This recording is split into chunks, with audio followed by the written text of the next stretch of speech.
Well, since winning the Australian Touring Car Championship Series, Dick Johnson hasn't been spotted off nobbies. He's been in the United States brushing up on his NASCAR technique. He's already contested 3 meetings. Last weekend it was at Talladega. Next weekend they move on to the road course at Watkins Glen in New York, and then rounding up the campaign at Michigan International Speedway. Dick had quite an awakening last weekend at Talladega, where the boys get on the hammer in good old Alabama. Talladega, Alabama is the fastest track on the NASCAR Winston Cup Trail. It measures 2.66 miles and the turns are banked at 33 degrees. Talladega still holds the world stock car qualifying record, 212.809 miles an hour. It was set back in 1987 by Bill Elliott in a Ford Thunderbird, but that was before NASCAR introduced carburetor restrictor plates to slow up the stockers. 100,000 fans have packed into the Superspeedway for this year's DieHard 500. It's 100 degrees out in the bleachers, so spare a thought for the racers as they prepare to take to the track. Here's the way they'll line up. Pole to short track racer Mark Martin with Darrell Waltrip alongside in the Tide Chevrolet. Road 2 87 Classic winner Bill Elliott and defending champion Kenny Schrader. Row 3, Hard Luck Harry Gant in the Skull Bandit and Texan Terry Labonte in the Budweiser 4. Row 4 and it's Morgan Sheppard in the Valvoline Pontiac and Davey Allison in the Haviline entry. Topping the 10 in row 5, Kyle Petty and Dale Earnhardt in the Goodrich Chevy Ultima, with Australia's Dick Johnson and Patty Moise splitting the 18th row. There's $1 million up for grabs. Time to get the hammer down. Mark Martin, 6 times this year he has been on the pole. He has never qualified worse than 7, but on the break, it's the Chevrolet Lumina. Waltrip out in front going to turn 1.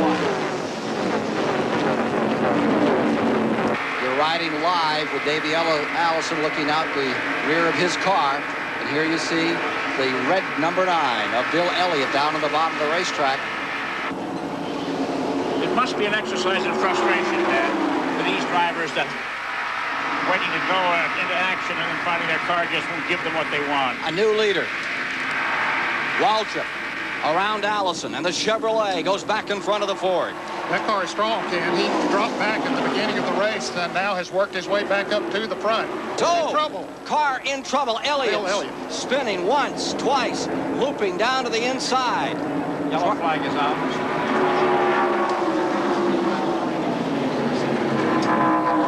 Just touches the wall.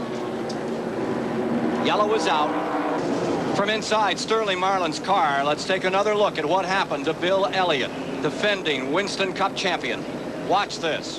Well, you can see Elliott come out of the pack up in front of Sterling Marlin. Sterling Marlin was blinded momentarily by the smoke, and then he goes on by the spinning car of Bill Elliott as he gets down on the grass and into that inside retaining wall. Just had a hard crash on pit road.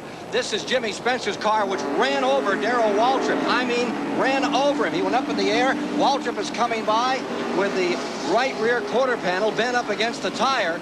Well, you can see the pit road is very crowded. Darrell Waltrip already has his service, and he started out. He and Davey Allison and Jimmy Spencer in the blue car comes down, hits Waltrip. You can see the front end of Spencer's car go up in the air. He spins into the grass, but a lot of damage to the right rear quarter panel of Darrell Waltrip's car. After 14 laps complete, Jimmy Means from Alabama originally. Smut Means is out in front. And right behind him comes Patty Moise. Then comes the Australian Johnson, Gibbs, and Davey Allison in 5th as they get ready to resume. Here they are coming down for the flag from Harold Kinder. Pass only on the right, and here's Wilson going all the way to the top of the track, up in the marbles as he tries to get around, and they are away. On the charge is Waltrip. He is knocking down cars as he tries to get back up in this cluster battling for the lead. Morgan Sheppard out in front. He has been tremendously consistent in these races at Talladega and Daytona. 3 previous events this year, right up in the hunt each time. And there you see Mark Martin in the number 6. Now here's 17, Waltrip, bombarding up through the pack as he tries to get back into this thing. Into 2nd place, Schrader on the inside, drops it down in there. And as they come around, you have Morgan Sheppard first. Now Ken Schrader in 2nd and challenging from Sterling Marlin. Challenging Kyle Petty. We've got trouble out of turn 4. Jeff Bodine, Michael Waltrip, Rusty Wallace.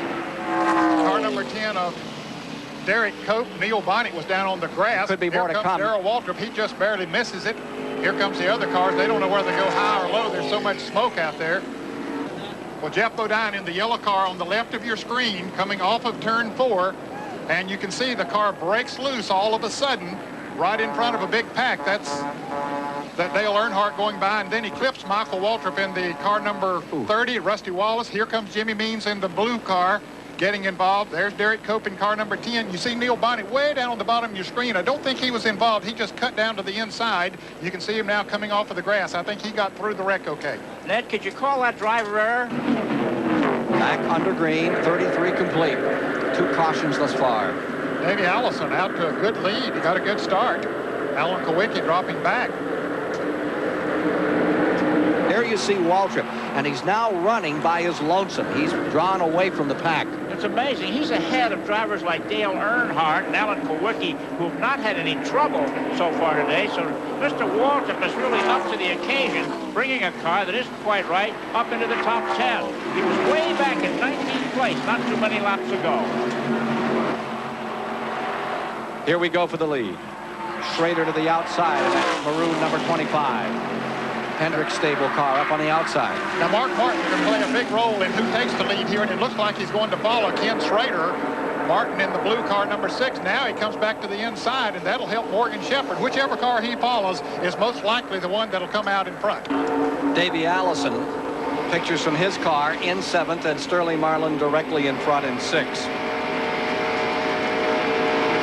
Working toward the halfway point of this DieHard 500.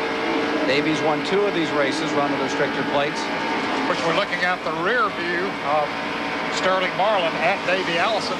Coming to halfway, Harold Kinder, cross flags. Halfway.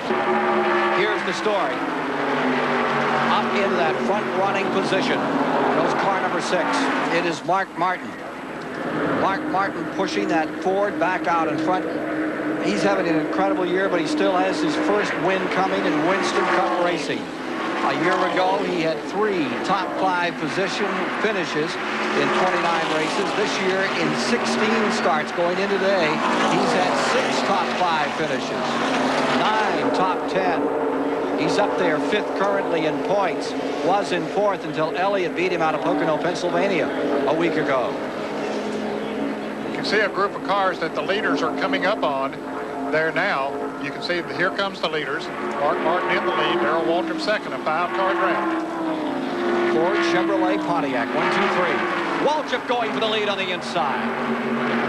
Darrell Waltrip buries his foot in it down in turn number 3, and the Chevy goes out in front for the Hendrick Racing Stables. Roush Racing on the outside, and the Rahili team with their Pontiac number 75 stays 3rd. With just over half distance completed and Darrell Waltrip now up front and leading Mark Martin, Dickie Johnson runs the low line in the number 38 Ford. He's hanging in there, and we hope you will too for part 2 of the DieHard 500 from Talladega, Alabama, later in today's telecast from Amaru Park. When we last said, see you later, Talladega, Darrell Waltrip had taken the lead in an action-packed DieHard 500. As we recap the standings on lap 125 of 188 circuits, Dazzling Darrell leads the fleet, Kenny Schrader is second, Mark Martin third, Terry Labonte fourth, and Morgan Shepherd rounding out the top 5. Well, after about 6.5 seconds from the front 4 back to Morgan Shepherd. And here's some trouble coming on the front straightaway. Got a car in trouble in the wall. And it's Joe Ruttman in a Lake Speed car. Tangling with the wall, taking the front off. That is the same team that had that disaster in Pocono a week ago when Lake Speed broke his shoulder blade in 2 places. They put Joe Ruttman into the car for today. Well, let's see if we can discern what happened here to Joe Ruttman. Of course, he's already sideways and had already hit the wall and comes down off the wall to the inside of the track. You can see Harry Gant in the green car that went by just clipping the grass, and then Ruttman goes back up into the wall, hits it hard, almost gets over on the side, comes back down on 4 wheels, and slides down to the inside of the racetrack where it came to a stop. Ready to resume. They'll get green as they come to lap 130. Look at Waltrip in the 17. He's done a breakaway. He cut in front of that lap car and got a very good start. And those Chevys seem to light up quicker, Ned, on those restarts, and the Fords just coming to speed. That long gear in the back straightaway, you were talking about it. Nobody catches him asleep on a restart. 58 laps to go. Back to the line, and now Waltrip is overhauled. Yeah, The freight train catches him. Yeah, it didn't take long once they got hooked up together to run him down. And blazing by him comes Martin. Martin, the Batesville, Arkansas traveler, goes up the outside and goes into the lead and blows on by with Elliott with him. Here comes Bill. Schrader on the outside, and here comes Morgan Shepherd back, and Sterling Marlin, all battling for the lead. Meanwhile, we have a fire in the infield. The motorhome is caught on fire, and they've moved some of the safety crews over there. It's down toward turn number 1, where they're working right now. As if it were not hot enough here already today. Boy, those fans in the infield and in that motorhome in particular are really getting hot. Davey Allison pulling himself up through traffic into 3rd spot. 145 laps, and we've just had a major incident in turn number 1 here at Talladega, Alabama. Alan Kowicki has slammed hard into the outside wall. The 1986 winner, Bobby Hillen, has also crashed. Caution is out around the track for the 5th time. We just experienced our 40th lead change, and then we had this major crash in turns 1 and 2. Okay, let's see if we can see what happens. There's Sterling Marlin following Dale Earnhardt into turn 1, and the wreck had happened in front of him. That was Alan Kowicki that we saw spinning in front of him, and Sterling apparently trying to maneuver around. Let's take a look at the end of that incident again in turns 1 and 2. You can see Bobby Hillen on the high side of the racetrack. That's Alan Kowicki down on the inside, and Sterling Marlin had just gone past him in front of him there, and Bill Ingram, boy, just barely gets through. It's a tough break because Sterling Marlin was running good. So was Bobby Hillen and Alan Kowicki. Let's see if Allison can win his 3rd straight of the super speedways. Won the Winston 500 here in May at Talladega. Came back and won at Daytona. 4th of July, the Pepsi Firecracker 400. Shooting for number 3. And let's see what Waltrip can do from back in 8th. Remember what Waltrip has said in this race. Don't let somebody else dictate. You be the dictator. Waltrip is just sorting them out now. Just playing some cards. Taking a look at them, discarding some, keeping others. Saw him take that very high line. Here you see tight formation for the lead. And to the inside comes the Chevrolet this time. Schrader goes up. Morgan Shepherd comes back. Waltrip eases to the inside as the number 6, the blue car. Mark Martin on the high side, and Terry Labonte fade back into the 4th and 5th positions.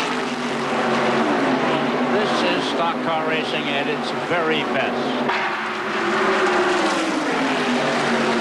Davey Allison there, and here's Schrader just barely in front of Davey Allison. You can see how much Davey picks up on the draft and just builds up enough momentum to run right on by. And look at this battle as they're 3 wide again, coming down through out of 4. Martin pressed against the wall in the middle. Terry Labonte, Waltrip on the bottom, putting a lap on Dale Jarrett as they come through, squeezing over in between cars. Waltrip almost into the side of Davey Allison. It's tight running at Talladega with 16 laps to go in the 21st running of the DieHard 500. And in this battle now, defending champion Ken Schrader has the advantage. On this very hot day, we're looking at men with ice water in their veins out there on this racetrack. Riding with Davey Allison, picking his spot very carefully. You don't want to get caught outside of the draft and slip back. Look at this confrontation for the lead. Waltrip on the inside, Martin on the outside, and it is Mark Martin back in front, but here comes Waltrip low. Chevy and Ford, wheel to wheel. Down they come to the line, and being pulled along. Waltrip brings Terry Labonte up into 2nd spot. Martin falls to 3rd. Schrader comes back on the outside, assisted by Davey Allison, and number 4 Oldsmobile, Rick Wilson. Now, these cars are really evenly matched, and it's come down to the man at the wheel that's going to win this race. Waltrip, the man of the moment, going into turn number 3 underneath Martin. to second. And you were riding with Davey Allison watching as he did it. Davey squares off and turns. Oh, he's sideways. Davey Allison losing a tire. You can see it shredding. He spins and slides down on turn number 4. Davey Allison out of control. You're riding with him, trying to correct this car. He's headed back to the track. He gets it back. The one place you do not want to be is back up on the track and slams it to a halt. Meanwhile, in front, look at this. Labonte and Waltrip are trying to pull away from the field. Here's the story. It's going to be decided between those two. White flag is down. Here we go to the side. The 21st annual DieHard 500, Ford and Chevrolet in that ongoing confrontation. Ford out in front, the Junior Johnson car. Terry Labonte out of Texas. Darrell Waltrip looking for his 78th win, stays right there with him. I think he'll try to make the move between turns 3 and 4 if he has enough. Let's see if he does. Terry Labonte is going to use that low line. Pulls away a little. Halfway around. Darrell Waltrip perhaps backed off to try to build some momentum. As he comes off of turn 4, he's going to try to build enough momentum to grab past him. Closing. Waltrip moving up as they hit the tri-oval. Coming down. Terry Labonte in front. Waltrip looking for room, about 1,000 feet to go. To the inside comes Waltrip. He's there. They're almost side by side. To the line. Terry Labonte will win for the Junior Johnson crew. That is his 9th win. And into second was Darrell Waltrip at the finish. Almost doing it. In yet another traditional NASCAR bumper-banging finish, the DieHard 500 goes to Terry Labonte's Ford Thunderbird over Darrell Waltrip's Chevy. Third was Mark Martin in a Ford. Fourth, Kenny Schrader's Folger Chevrolet. And 5th place to Rick Wilson in the Kodak Oldsmobile.